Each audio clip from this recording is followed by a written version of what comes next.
Bu efsanevi boksçu həbsdə olarkən bədənini necə tamamilə dəyişdirdi? Mike Tyson 26 yaşında 6 illik cəzasını çəkmək üçün həbsə girəndə başqa biri olsaydı, yəqin ki dəli olardı. Amma o, həbsxananı öz şəxsi məşq meydançasına çevirdi. Nə idman zalı var idi, nə avadanlıq, nə də hər hansı imtiyaz.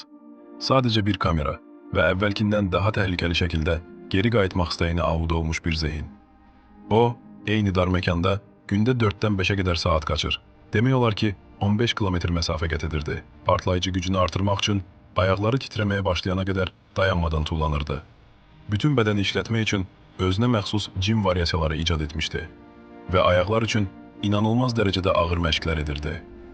Yerdən oyun kartlarını bir-bir qaldırmaq üçün yüzlərlə dəfə əyilib düzəlirdi. Onun intizamı o qədər məşhurlaşmışdı ki, nəzarətçilər ona istədiyi yeməyi verirdilər. O isə həyatının ən sərt pəhrizinə sadiq qalırdı.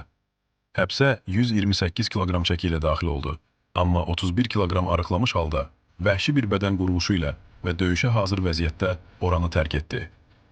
Geri dönüşündən sonraki ilk döyüşündə rəqibini nakauta göndərməsi 10 saniyədən də az vaxt apardı. Mike Tyson həbsdən islah olunmuş biri kimi yox, əksinə, əvvəlkindən daha qorxulu biri kimi çıxdı. Əgər siz Alovlanı izləmirsinizsə, yəqin ki bizi bir daha görməyəcəksiniz. Amma abunəsinizsə, təbriklər. Siz hər gün inkişaf edirsiniz.